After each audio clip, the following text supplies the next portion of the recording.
The signal came through at 3 in the morning, ship time.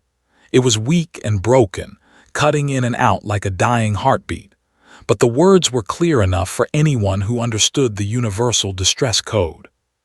"Help us please, anyone." Commander Park once stood on the bridge of the ISV Iron Mercy and listened to the message play for the third time. His face showed nothing. His eyes showed everything. They were the eyes of a man who had heard such calls before and knew exactly what they meant. "Origin?" he asked. Lieutenant worked her console with fast fingers. She was young, only 26, but she had already seen more combat than most soldiers twice her age. Her black hair was pulled back tight, and her uniform was perfect. She never let anything be less than perfect. "Research vessel," she said. "Registry shows it as the Bright Dawn, scientific mission, crew of 43. They were studying gas formations in the outer systems." "And now?"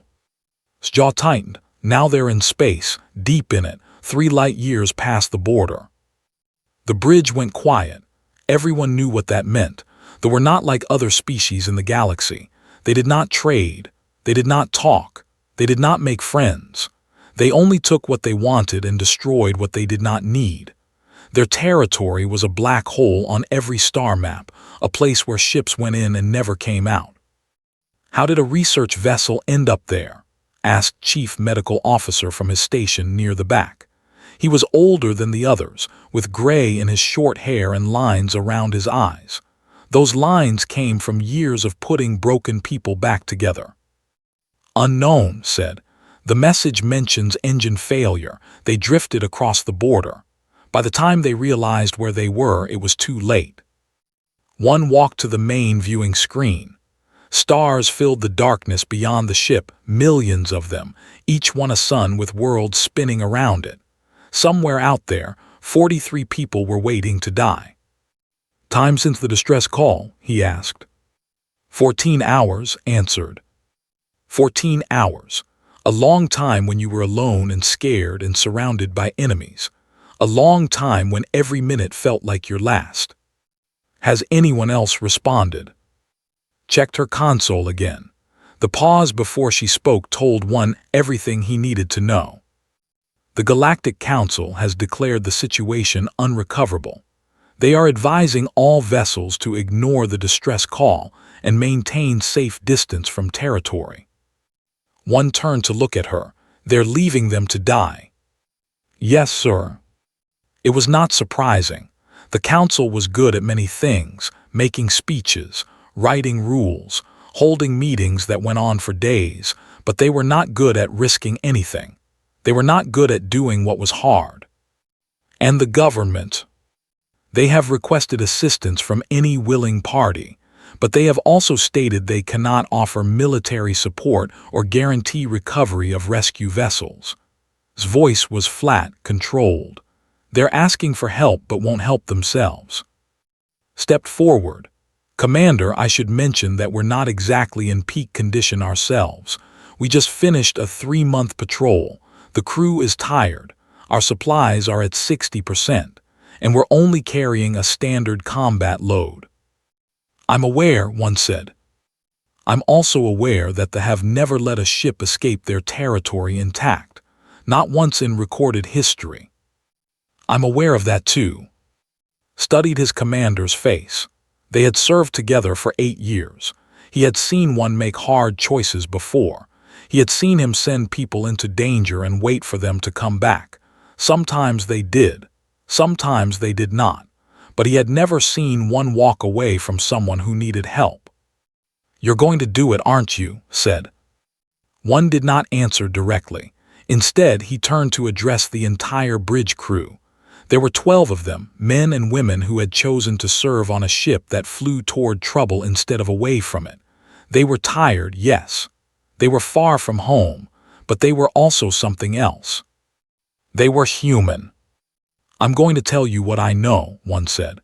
"There are 43 people trapped in enemy territory. They are scientists, not soldiers. They have no weapons, no defenses, and no way to escape. The galaxy has decided they are not worth saving. The people who sent them out there have decided they are not worth the risk." He paused, letting the words settle. "In about 6 hours they will find that ship. They will board it. They will take what they want and they will kill everyone on board. That is what they do. That is what they have always done." The bridge was silent. No one moved. "I cannot order you to fly into space. This mission falls outside our official duties. If we go as volunteers. If we fail, no one will come for us. No one will remember what we tried to do. The council will write a report, file it away, and forget we ever existed." He looked at each face in turn. Young faces, tired faces, faces that had seen too much and still chose to see more. "But I'm going, because those 43 people called for help, and where I come from, when someone calls for help, you answer." The silence stretched for 1 heartbeat, 2, 3. Then spoke, setting course for space, Commander. Moved back to his station. "I'll prep the medical bay for casualties." One by one, every person on the bridge turned back to their work. No speeches, no dramatic declarations, just quiet acceptance of what needed to be done. One felt something warm in his chest. Pride, maybe, or gratitude. He had served with many crews over the years, but this one was different. This one understood what it meant to be human. The Iron Mercy was not a large ship. It was a rapid response vessel built for speed rather than power. Its hull was dark gray, designed to absorb sensor sweeps rather than reflect them. Its weapons were few but precise. It carried no luxury, no comfort, nothing that was not necessary for its mission. And its mission was simple: go where others would not, do what others could not, bring people home. The engines powered up with a deep hum that traveled through the deck plates. Stars began to shift on the viewing screen as the ship turned toward its new heading. "Time to the border," one asked. 4 hours at maximum speed," replied. 4 hours, then they would cross into darkness. One sat in his command chair and pulled up every piece of information they had on the. It was not much. The species was old, older than humanity by thousands of years. They had once been a great civilization, or so the stories said. Now they were something else: predators, scavengers, monsters who wore the shells of the creatures they killed. No one knew exactly what they looked like under their armor. No one had ever survived long enough to find out. Their ships were fast and deadly, built for ambush attacks. They did not fight fair. They did not give warnings. They simply appeared, struck, and vanished before anyone could respond. Against such an enemy, the Iron Mercy had one advantage: its crew. Humans were new to the galaxy. They had only been traveling among the stars for 200 years, a blink of an eye compared to the ancient species that ruled this part of space. But in that short time, they had earned a reputation. The word was not meant as a compliment. It described species that came from planets where everything tried to kill them. Planets with crushing gravity, poisonous air, extreme temperatures, and predators around every corner. Earth was such a world, and the creatures it produced were unlike anything the galaxy had seen before. Humans were strong, not the strongest, but strong enough to survive falls that would kill most species. They were fast, not the fastest, but fast enough to catch prey that thought it had escaped. They were tough, not invincible, but able to keep fighting with injuries that would leave others helpless. But their most dangerous trait was something else entirely. Humans were persistent. They did not give up. They did not stop. When they decided something needed to be done, they kept going until it was finished. They had chased their prey across entire continents. They had built civilizations in deserts, frozen wastelands, and jungle hellscapes. They had survived ice ages, plagues, and wars that should have destroyed them. And when someone called for help, they answered. The Iron Mercy flew through the darkness between stars, its engines burning hot. On the bridge, the crew worked in focused silence. In the medical bay, prepared beds for survivors he hoped to save. In the weapons locker, soldiers checked their guns and armor. No one spoke about what might happen if they failed. No one needed to. They all knew the risks. They had all chosen to accept them. One watched the stars slide past and thought about the 43 people waiting for rescue. Scientists, researchers, people who had dedicated their lives to learning about the universe. They had not asked for this. They had not wanted to become targets. But they had sent out a call for help. And the humans had heard. 3 hours passed. The border grew closer. Sensors began to pick up the edge of space, a region where no friendly signals existed and no help would come. Spoke quietly.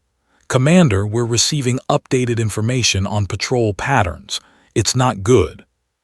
Show me. The screen filled with data. Red dots marked known ship positions. There were dozens of them, spread across the territory in overlapping patterns. Any ship that entered would be detected within minutes. Our window is small, said. We'll have to move fast. How fast? Faster than anyone has ever moved in space. We hit hard, grab the survivors, and get out before they can organize a response. One studied the patterns. It would require perfect timing, perfect execution, and more than a little luck. Can we do it? Met his eyes. We're human, sir. We can do anything. One allowed himself a small smile. Then let's go save some lives. The Iron Mercy crossed the border at full speed, engines screaming, weapons ready. Behind them, the safe galaxy disappeared. Ahead, only darkness waited. And somewhere in that darkness, 43 people were counting the minutes until someone came for them. The humans had arrived. The moment the Iron Mercy crossed the border, everything changed. The stars looked the same. The darkness was still darkness, but something in the air felt different, heavier, like the ship had entered a place where it was not welcome and the universe itself was watching. Commander Park One stood at his station and studied the sensor readings. Nothing moved on the screens. Nothing appeared on the tracking systems, but he knew better than to trust the silence. In space, silence was just the moment before violence. Status report, he said. Lieutenant worked her console without looking up. Her fingers moved fast, pulling data from every system on the ship. All stations report ready, Commander. Weapons are charged. Shields are at full power. Engine output is stable. Time to the target. 2 hours and 17 minutes at current speed. 2 hours. A lifetime in enemy territory. One had fought in many places during his career. He had faced pirates in the outer systems. He had hunted smugglers through asteroid fields. He had even stood against the war machines of the consortium when they tried to expand their borders. But this was different. This was space. Chief Medical Officer appeared at his side. The older man looked tired, but his eyes were sharp. He had changed into his combat medical uniform, a darker version of the standard outfit with extra pockets for tools and supplies. Medical bay is ready, said. I've got 16 beds prepared. We can handle basic trauma, burns, and decompression injuries. Anything more serious will have to wait until we're clear of the territory. 43 survivors, one said, if they're all alive. If agreed, he paused. Commander, what do we know about how they treat prisoners? It was a question one had been avoiding. We don't know much. Most encounters with the don't leave survivors to report back. That's not an answer. No, it's not. Was quiet for a moment. Then he said, I'll prepare for the worst. He walked away, back toward the medical bay. One watched him go and felt a familiar weight settle on his shoulders. Every mission had its cost. Every rescue had its price. He had learned long ago that you could not save everyone. Sometimes the best you could do was save some. But he would try. He always tried. The hours passed slowly. The Iron Mercy flew deeper into enemy territory, its engines burning steady.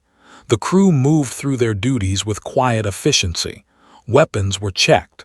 Systems were tested. Plans were reviewed again and again. Called one to her station. "Commander, I've been analyzing the patrol patterns. I think I've found a gap." She pulled up a map on her screen. Red dots showed the positions of ships, moving in slow circles through the darkness. Between them, small corridors of empty space appeared and disappeared like breathing. "Here," said, pointing to one such corridor. "This gap opens every 47 minutes and stays open for about 6 minutes. It's tight, but if we time it right, we can slip through without being detected." One studied the map, and if we're detected, then we fight. Simple, direct, human. "What about the extraction?" one asked. His face grew more serious. "That's the hard part. The ship is sitting in a debris field near an old mining station. They have at least 3 patrol ships in the area. If we go in shooting, we'll draw attention from every ship in the sector. And if we go in quiet, we might have 10 minutes before they realize what's happening, maybe less. 10 minutes to board a damaged ship, find the survivors, get them to safety, and escape before the enemy closed in."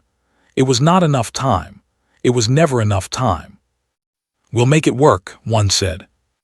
Nodded. She did not argue or question. She simply accepted the challenge and began working on solutions. That was what one liked about her. She never wasted energy on doubt. The ship approached the first gap in the patrol pattern. One ordered all systems to minimal power. Lights dimmed. Engines quieted. The Iron Mercy became a ghost, sliding through the darkness on momentum alone. Every eye on the bridge watched the sensor screens. The red dots of ships moved slowly around them, close enough to see, close enough to kill. One wrong move, one stray signal, and the mission would end before it began. Minutes passed. The ship drifted through the gap. The red dots continued their patrol, blind to the human vessel in their midst. Then they were through. Let out a breath. First gap cleared, 37 minutes until the next one. The crew relaxed slightly, but no one dropped their guard. They had passed one test. Many more waited ahead. One used the time to review the information they had on the ship. The Bright Dawn was a research vessel designed for long-term scientific missions. It carried minimal defenses, just basic shields and a few light weapons for asteroid clearing. Its crew was a mix of scientists, engineers, and support staff. None of them were soldiers. The ship's records showed it had been studying unusual gas formations in the outer systems when its engines failed. Without power, it had drifted across the border into space. By the time the crew realized what had happened, they were too deep in enemy territory to escape. They had sent out their distress call 14 hours ago. 14 hours of waiting, hopping, and praying that someone would hear them. Now someone had. The Iron Mercy passed through 2 more gaps without incident. Each time, the tension on the bridge grew thicker. Each time, the crew held their breath and watched the enemy ships pass by. Each time, they survived. But luck could not last forever. The 4th gap was different. It was narrower than the others, with patrol ships on both sides. One ordered complete silence on the bridge. No talking, no movement, nothing that might create even the smallest signal. The ship drifted into the gap. Red dots moved on the screens, close enough that one could imagine seeing them through the viewing port. His heart beat steady, but his hands were tight on the arms of his chair. Then, without warning, one of the red dots changed direction. "Contact," whispered. "One patrol ship has altered course. It's moving toward our position." One did not move. Distance. 12,000 kilometers and closing. They're not moving fast. Might be routine adjustment. Or they might have detected something. The crew waited. The red dot grew closer. 10,000 kilometers, 8,000, 6,000. At 5,000 kilometers, the ship stopped. No one breathed. No one moved. The sensor screens showed 2 dots, one red and one gray, hanging in the darkness like predator and prey. Long seconds passed. Then the red dot turned away and resumed its patrol route. His voice was shaky. They've moved off, I think we're clear. One let himself breathe. Continue on course. The ship moved forward, leaving the near miss behind.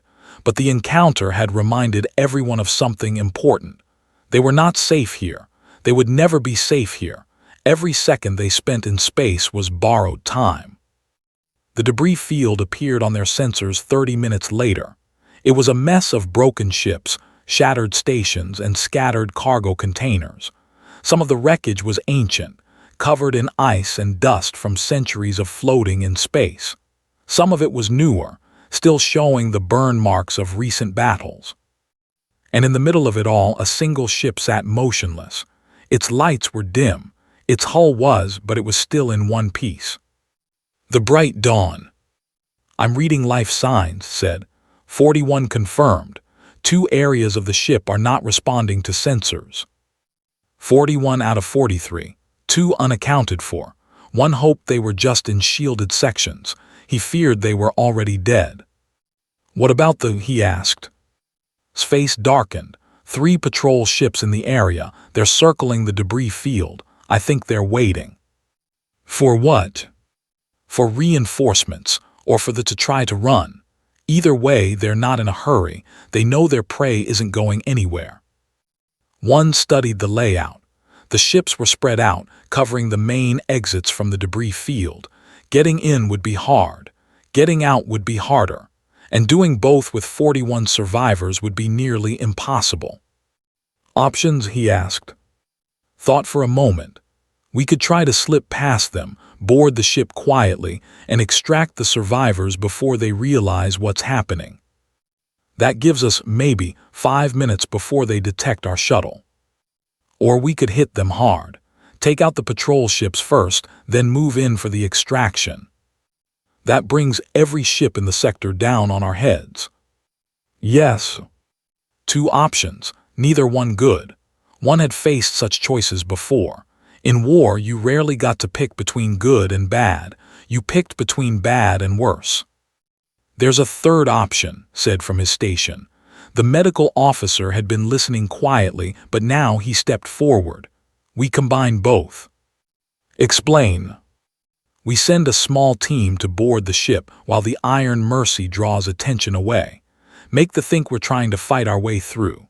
While they're focused on the ship, the boarding team extracts the survivors and meets us at a rendezvous point. It was risky. The Iron Mercy would be facing 3 ships alone, with no backup and no way to retreat. If anything went wrong, the ship and its crew would be destroyed. But the survivors would have a chance. One looked at his crew. They were watching him, waiting for his decision. He saw no fear in their eyes, only trust.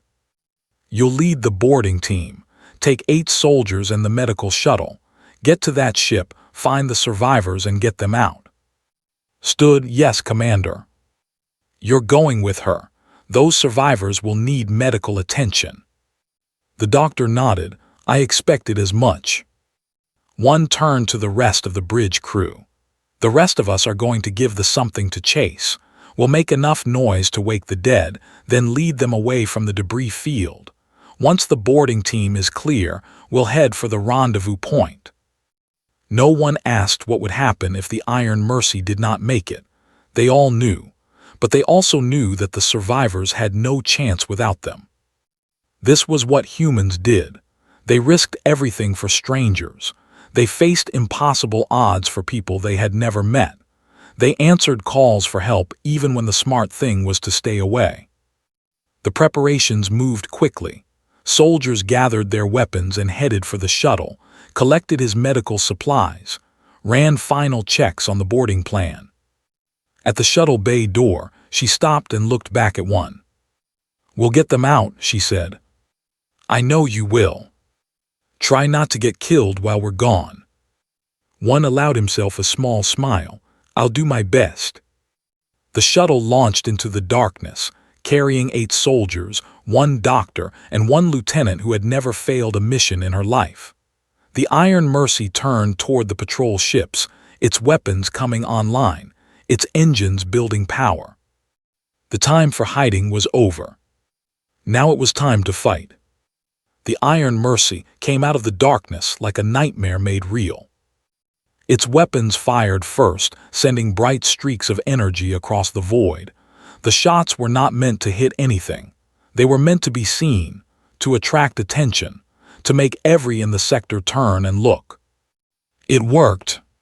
Commander Park 1 watched the sensor screens as red dots began to move. The patrol ships that had been circling the debris field suddenly turned away from their routes. New contacts appeared from deeper in the territory, racing toward the source of the disturbance. "We have their attention," the weapons officer reported. "Good, keep firing. Make them think we're trying to break through." The Iron Mercy was not really trying to break through.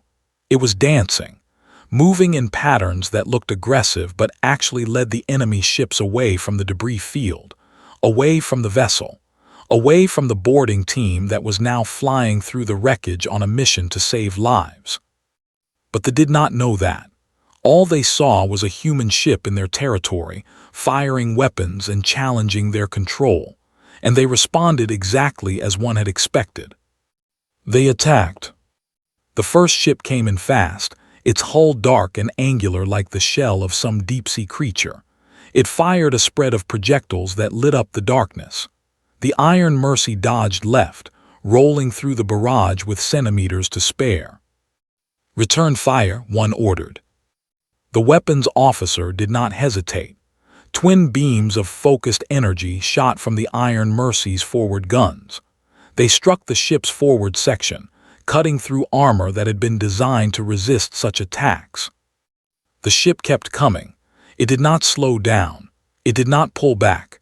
It simply absorbed the damage and pressed forward like a wounded animal that did not know when to stop. This was what made the dangerous. They did not fight like other species. They did not care about casualties. They did not retreat when the battle turned against them. They simply kept attacking until either they won or they died. Against most opponents, this strategy worked. Most species valued their own survival too much to face such relentless aggression. They broke and ran, and the hunted them down. But humans were not most species. "Hard to starboard," one said. "Bring us around behind them." The Iron Mercy turned sharply, using its smaller size and greater speed to outmaneuver the ship. For a moment, the enemy was caught between directions, its weapons pointing at empty space. In that moment, one struck. "Fire everything." The Iron Mercy's weapons opened up at full power. Beams, projectiles, and guided missiles poured into the ship's exposed flank. Armor shattered. Systems failed. Fire erupted from breaches in the hull. The ship did not explode immediately. It hung in space for long seconds, still trying to turn, still trying to bring its weapons to bear. Then something inside it gave way, and the vessel came apart in a flash of light and debris. First blood. But there was no time to celebrate. Two more ships were closing in, and beyond them one could see additional contacts rising from the depths of the territory. The noise had drawn attention, a lot of attention. "How long until the boarding team reaches the ship?" he asked. 4 minutes, came the reply. 4 minutes, an eternity in combat. The Iron Mercy dove into the debris field, using the floating wreckage as cover. Behind it, the ships followed. They were faster than they looked, their dark hulls sliding through the maze of broken metal with practiced ease.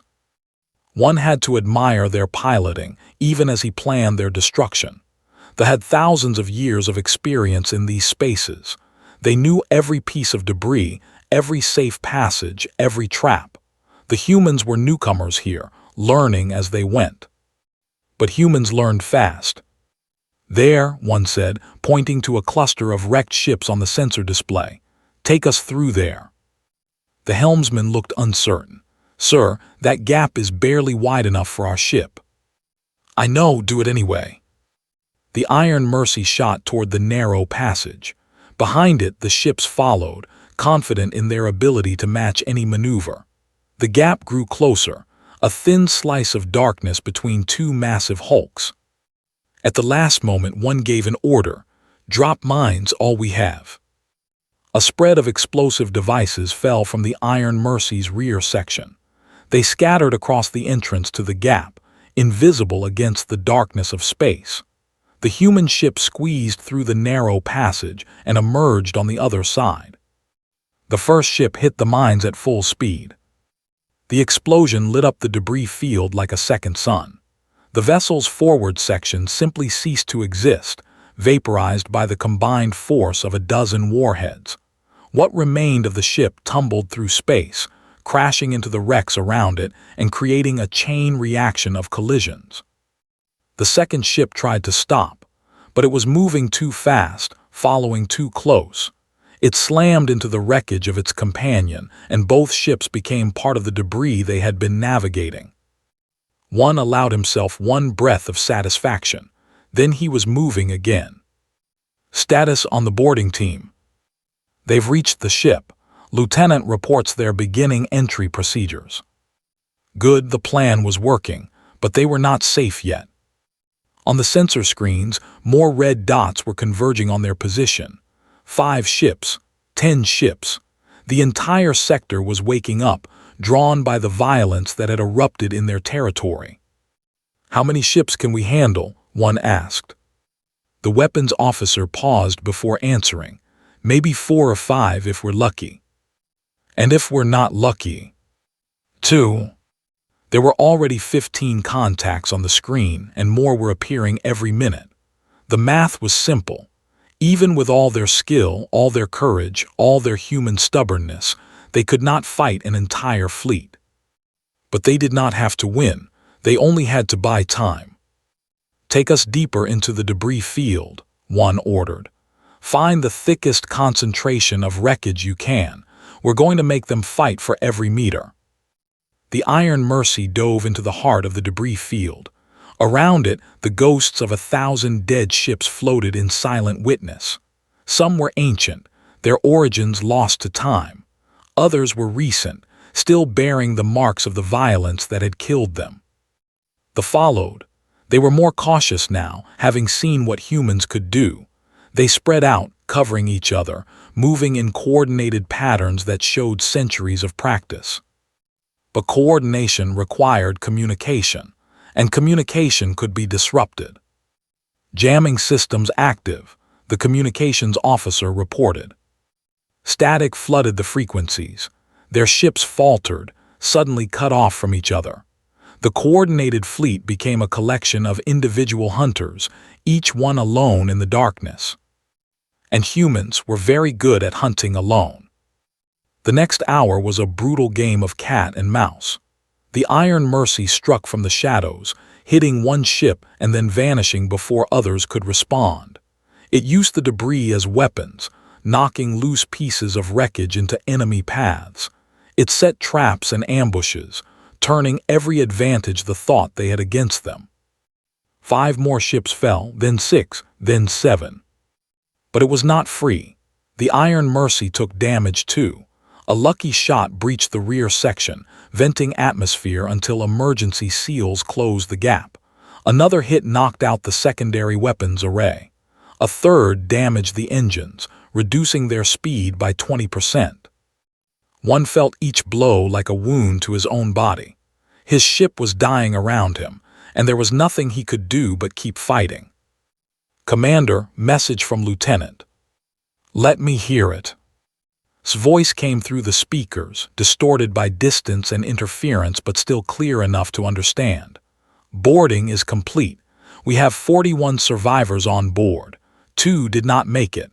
We're heading for the rendezvous point now." 41. They had saved 41 lives. It was worth it.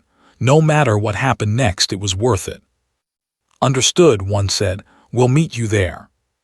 He turned to the bridge crew. They were battered, exhausted, some of them bleeding from wounds they had not stopped to treat, but their eyes were still sharp. Their spirits were still strong. "You heard the lieutenant. Time to go home." The Iron Mercy turned toward the edge of the debris field. Behind it, the remaining ships gave chase. They were angry now, furious at the losses they had suffered.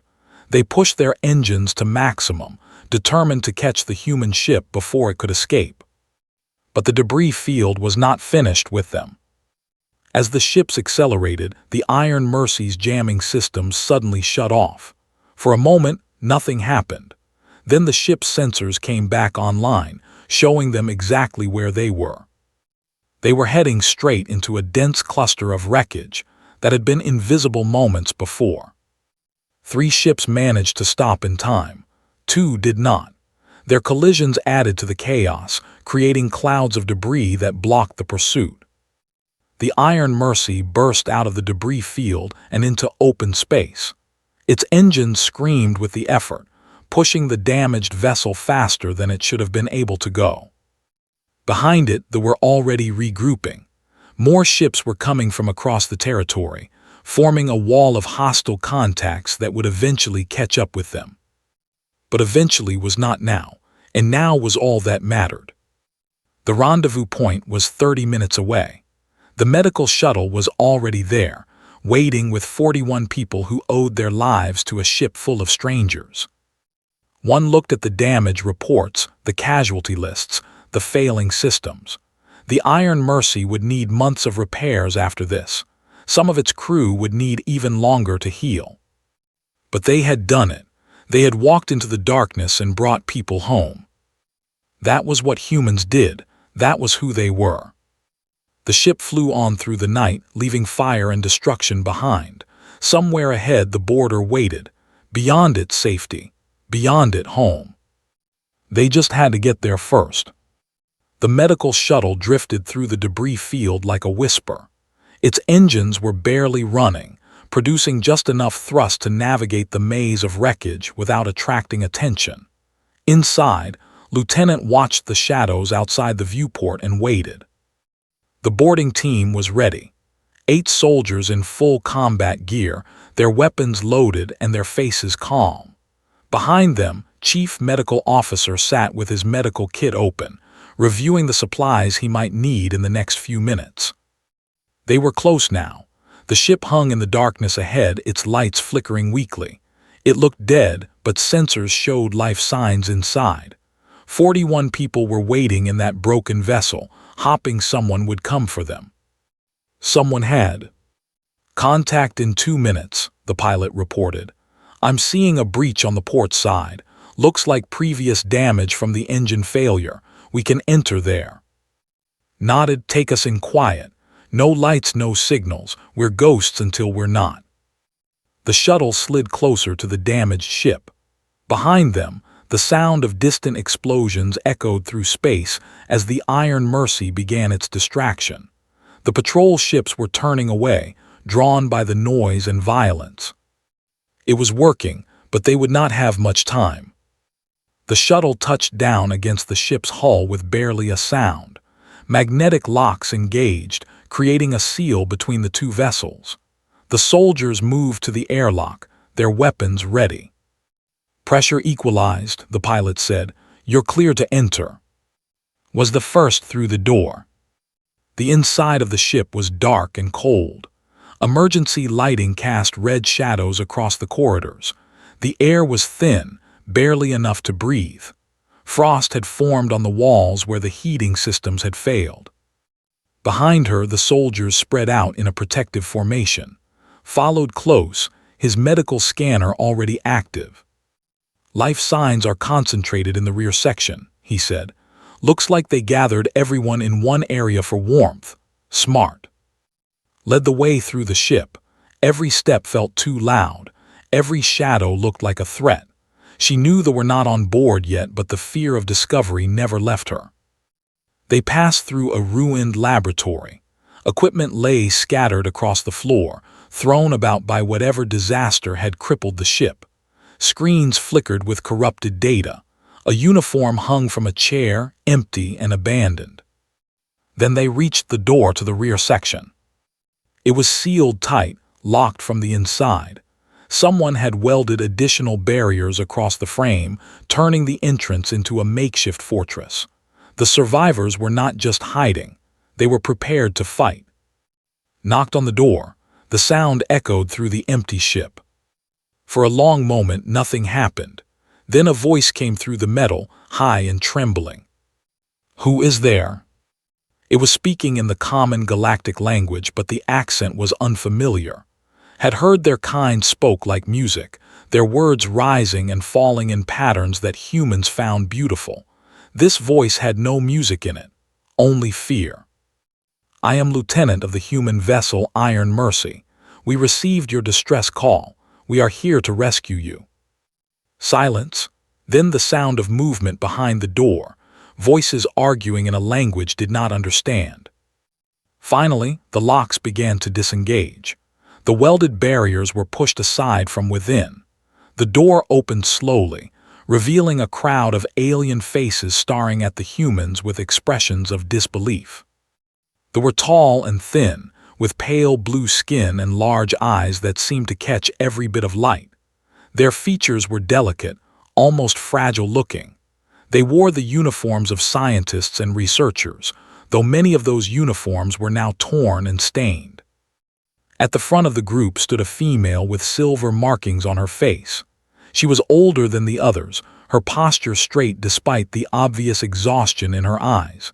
She looked at and spoke. "Humans, they came for us." It was not quite a question, more like a statement she could not believe was true. "We came," said, "and we need to leave now, though we'll be here soon." The silver-marked nodded slowly. "I am Ambassador Lyra. I was traveling with this research team when we were stranded. I will help organize the evacuation." She turned to her people and began speaking rapidly in their own language. The crowd stirred, some moving immediately while others hesitated. Pushed forward, his scanner working. "I need the injured first," he said. "Anyone who cannot walk on their own." 4 were carried forward. One had a broken leg badly set. Another was unconscious, her breathing shallow. The third was an older male with burns across his chest. The fourth was a young one, barely more than a child, who had been caught in a pressure collapse and was struggling to breathe. Worked fast, stabilizing what he could, preparing the worst cases for transport. His hands moved with the certainty of long practice, finding solutions to problems that would have stopped lesser doctors. Watched the corridor while he worked. Her soldiers had spread out, covering the approaches to the rear section. So far, nothing had moved in the darkness. But that would not last. "How did you find us?" Ambassador Lyra asked. She had stayed close to, watching the human officer with curious eyes. "The council declared our situation unrecoverable. No one was supposed to come." "We heard your call," said simply. "But the risk, the territory, no species enters here by choice.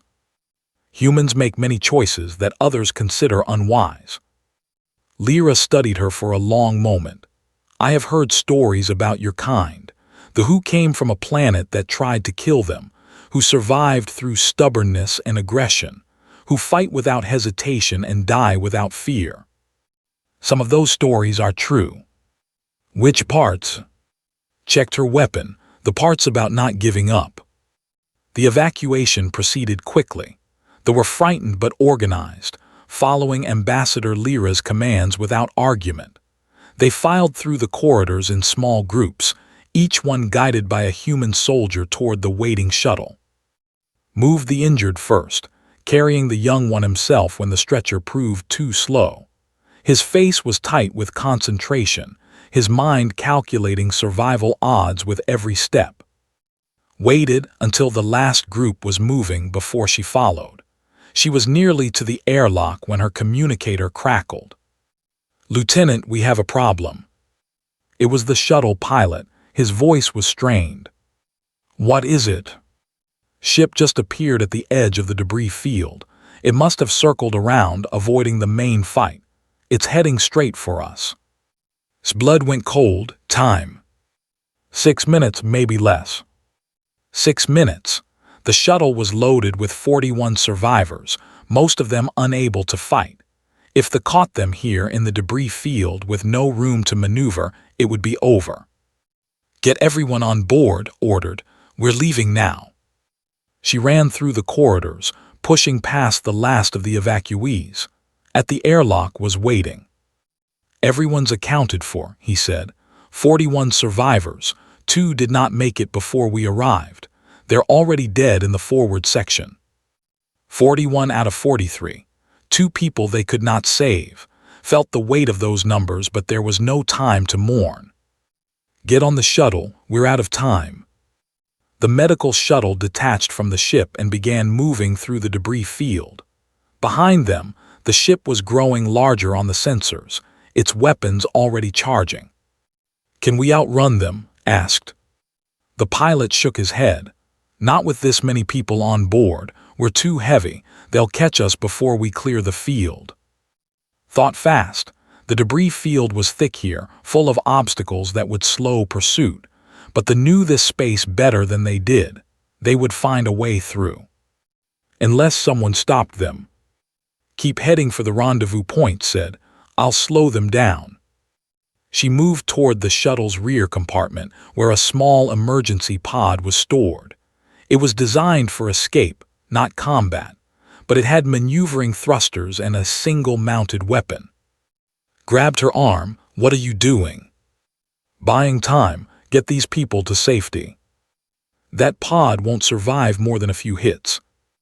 "Then I won't let them hit me." She pulled free and climbed into the pod. The controls were simple, designed for emergency use. She activated the systems and felt the small vessel come to life around her.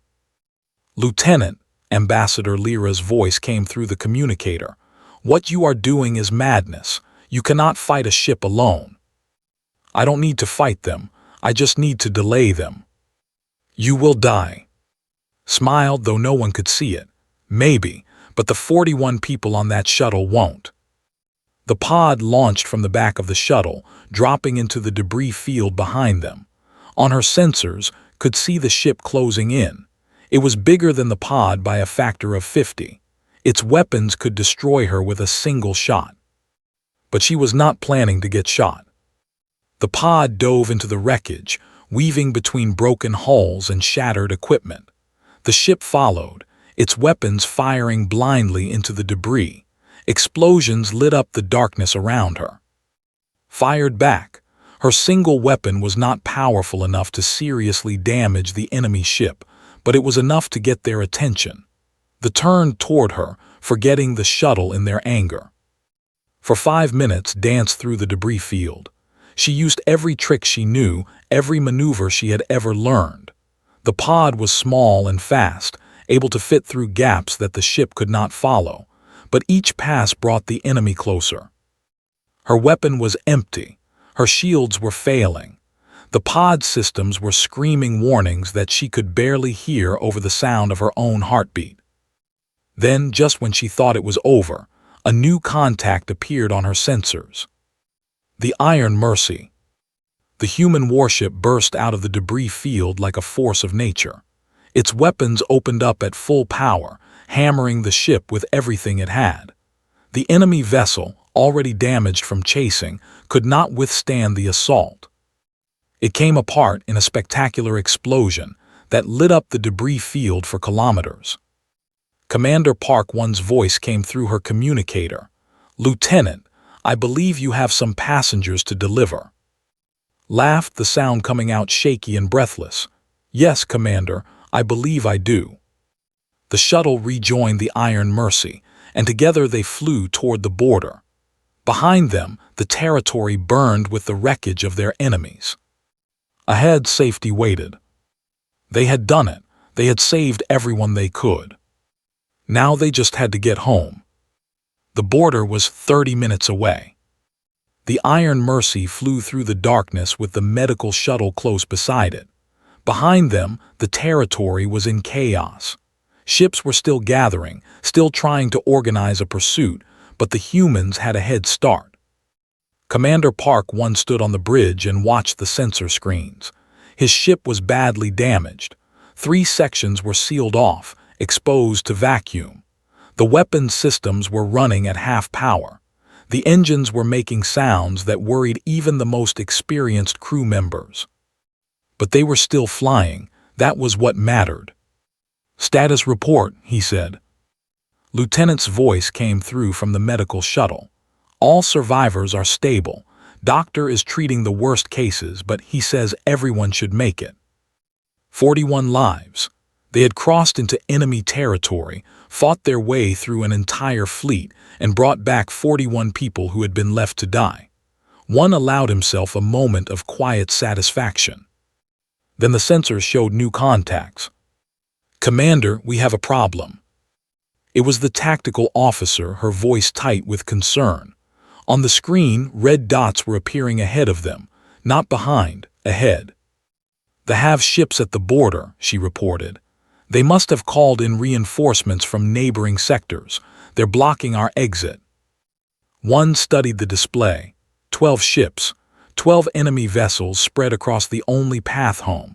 They were not moving, just waiting. A wall of hostile intent between the humans and safety. Behind them, more contacts were closing in. The pursuit had finally organized itself.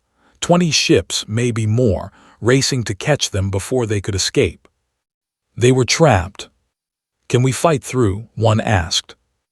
The tactical officer did not answer immediately. Her silence said everything. "We have maybe 30% of our weapons capacity. Shields are barely functional. Engine power is dropping. We might be able to take out 2 or 3 of the ships at the border, but not 12, and with the pursuit behind us." She did not need to finish. Everyone understood. One looked around the bridge. His crew was exhausted.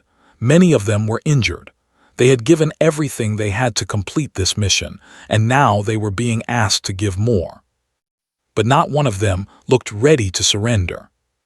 "Options," one said. His voice came through again.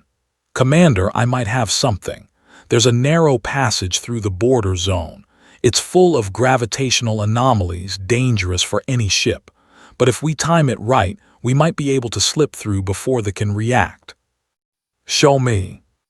The tactical display changed, revealing a thin corridor between 2 massive gravity wells. It was barely wide enough for the Iron Mercy. The shuttle would have to follow directly behind, using the larger ship's wake to avoid being pulled apart. "They won't follow us in there," continued. "Their ships are too large. They'd be torn apart by the gravitational forces. And us? We'll be fine, probably." Probably, one almost smiled. Humans had built entire civilizations on probably. "Do it." The Iron Mercy changed course, angling toward the narrow passage. The ships at the border detected the movement and began to react, but they were not fast enough.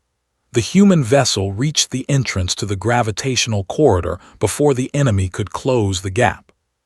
Then everything became chaos. The ship shook violently as it entered the passage. Warning alarms screamed from every console. Crew members grabbed onto whatever they could find as the deck shifted beneath their feet. The viewports showed swirling patterns of distorted light, space itself bending under the pressure of the gravity wells. One held onto his command chair and watched the screens. The passage ahead was twisting, changing shape as the gravitational forces shifted. It was like flying through a living thing, something that could crush them at any moment. Behind them, the medical shuttle followed close. Its pilot was fighting to maintain control, keeping the smaller vessel in the Iron Mercy's wake. One wrong move would send them spinning into the gravity wells, where they would be compressed into nothing. The passage seemed to go on forever. Minutes stretched into hours. Every second brought new dangers, new obstacles, new reasons to believe they would not make it. Then, just as suddenly as it had begun, it was over. The Iron Mercy burst out of the gravitational corridor and into open space. The border was behind them. Territory was behind them. They had made it. The bridge erupted in cheers. Crew members embraced each other, laughing and crying at the same time. Some fell to their knees, overwhelmed by relief. Others simply stood in silence, trying to process what they had just survived. One allowed the celebration to continue for a moment. Then he spoke. "Status of the shuttle." "Right behind us, Commander," came the reply. "All passengers are safe." 41 survivors, all safe. The mission was complete. 4 hours later, the Iron Mercy docked at 7, a small human outpost near the border. Medical teams rushed aboard to help with the survivors. Engineers began assessing the damage to the ship. Officials from the Galactic Council arrived, demanding to know what had happened. One ignored all of them. He walked to the medical bay where the survivors were being treated and found Ambassador Lyra standing near the entrance. She looked different now. Some color had returned to her pale blue skin. Her posture was, but her eyes still carried the shadow of what she had experienced. "Commander Park," she said, "I wanted to thank you, on behalf of my people, my government, and myself. What you did was extraordinary." One shook his head. "We did what anyone would do." "No," Lyra's voice was firm. "You did not. The Council declared us unrecoverable. Our own government refused to send help. Every species in this sector looked at our situation and decided we were not worth the risk." She stepped closer, her large eyes fixed on his. "But you came. Your people flew into the darkness without hesitation. You fought an enemy that terrifies the entire galaxy. You risked everything for strangers you had never met." She paused, searching for words. "I have studied many species in my career. I thought I understood the patterns that drive intelligent beings: self-preservation, resource acquisition, strategic advantage. Every decision can be explained by these basic forces. But humans do not fit those patterns. You do things that make no sense. You sacrifice yourselves for others. You fight battles you cannot win. You answer calls for help when the smart thing would be to stay silent." Her voice dropped lower. "On the shuttle, when your lieutenant stayed behind to fight the ship alone, I asked her why. She said something I will never forget." One waited. "She said, because if I do not, 41 people will die, and I cannot let that happen." Lyra shook her head slowly. Such simple words, such absolute conviction, as if there was no other choice, as if her own survival did not matter. "It mattered," one said, "but not more than the lives she was protecting. And that is what I do not understand. How can any species evolve to think that way? How can you value others more than yourselves?" One was quiet for a moment, then he spoke. "On our humans were not the strongest creatures. We were not the fastest. We did not have claws or fangs or armor. Other species should have hunted us to extinction long ago. But we survived. We survived because we worked together, because we protected each other, because we understood that the strength of the group was more important than the strength of any individual." He met Lyra's eyes. "We call for help because we know help will come, and when others call for us, we answer. That is not weakness. That is not foolishness. That is what makes us human." Lyra was silent. Her eyes glistened in the medical bay's light. "Your species frightens many people," she finally said. "Though they call you dangerous, aggressive, unpredictable." "We can be all of those things," one agreed. "But you are also kind, compassionate, willing to suffer for others." She reached out and touched his arm, a gesture of respect in her culture. "I think the galaxy does not know which version of humanity to expect, the warriors or the rescuers." One smiled slightly. "We are both. We are warriors when we need to fight. We are rescuers when others need help. We are whatever the moment requires. And when someone calls for help, then we answer always." Later that night, one walked through the corridors of his crew was resting, recovering from the ordeal. The ship was being repaired. The survivors were being cared for. Everything was quiet. He found himself at a viewing port looking out at the stars. Somewhere out there, territory still burned with the wreckage of their defeat. Somewhere out there, a research vessel drifted empty and abandoned.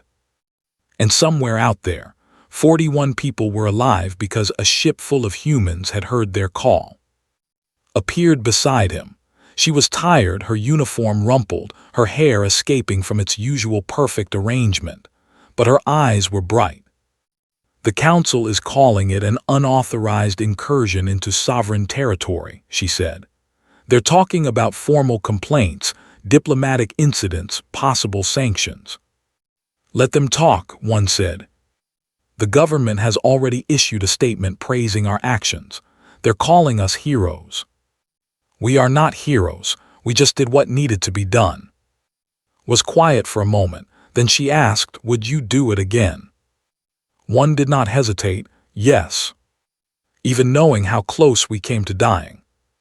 "Yes." "Why?"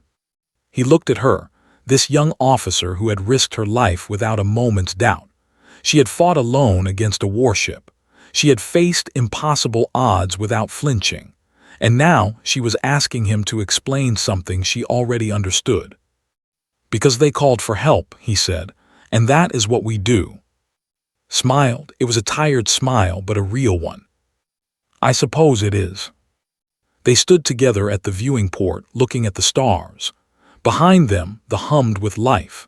Ahead of them, the galaxy stretched out in all its vast and terrifying beauty. Somewhere out there, someone else might be in trouble. Someone else might be calling for help.